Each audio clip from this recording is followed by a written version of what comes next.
চুলটা কতটা সিল্কি হয়েছে, একদম রাফ হয়ে গেছিল, মানে কি বলবো, সেই সুন্দর লাগছে, নিজের চুলকে ধরে যেন নিজেরই ভালো লাগছে। তো তোমরা ওইভাবে হেনা করো বন্ধুরা।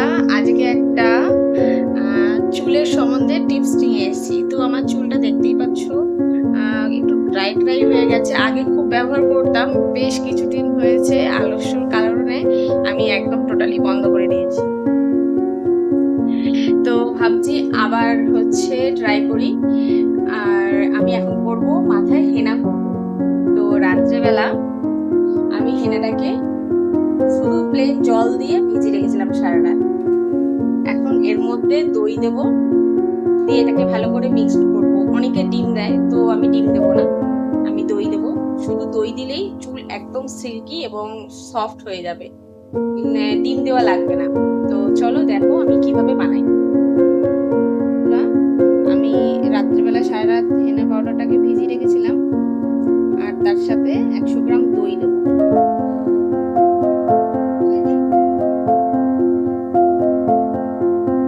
এর মধ্যে কিন্তু আমি 100 গ্রাম দই নিয়েছি, আর যতটা আমার মাথায় হেনা লাগবে সেটুকু নিয়েছি, কারণ আমার চুলটা একদম ড্রাই হয়ে গেছে।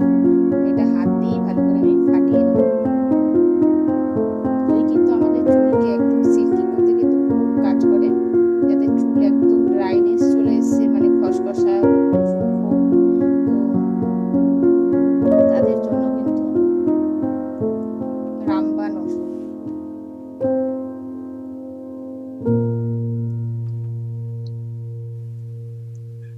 আমি চা পাতার রসও দিইনি, তোমরা মন করলে এর মধ্যে চা পাতা ফুটিয়ে সেই রসটা দিতে পারো, কেউ মন করলে এর মধ্যে কফি পাউডারও দিতে পারো।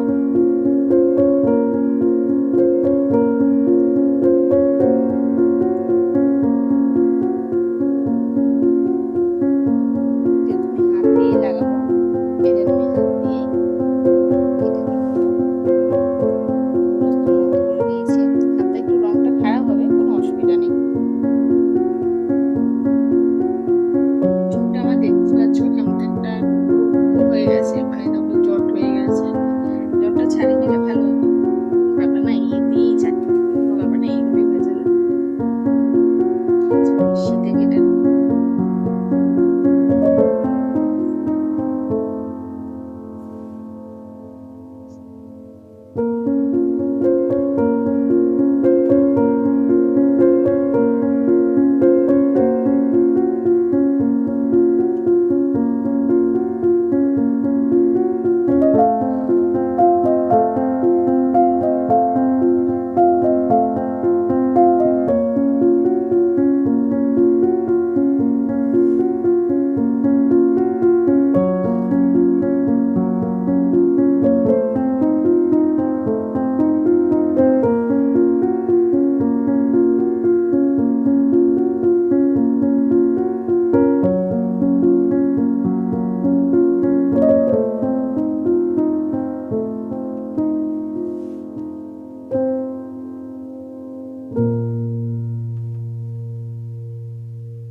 তারপরে আমি শ্যাম্পু করে ফেলবো। তো চলো আবার দেখাচ্ছি, আমি এটাকে ধোয়ার পরে শ্যাম্পু করার পরে চুলটা কীরকম আসে সেটা দেখাচ্ছি। হয়ে গেছে, চলে এসেছি। তো তোমাদেরকে চুলটাকে আমি আঁচড়ে দেখাচ্ছি, সুন্দর সিল্কি হয়েছে। চুলটা কতটা সিল্কি হয়েছে, একদম রাফ হয়ে গেছিলো, মানে কি বলবো, সেই সুন্দর লাগে। তোমরা ওইভাবে হেনা করো, সত্যি খুব ভালো হয়, ভীষণ ভালো লাগছে। চুলটা একদম মানে অনেক অনেক অনেক সিল্কি হয়ে গেছে এটা। আর রিঠা আমলা শিকাকাই দিয়ে শ্যাম্পু করেছি।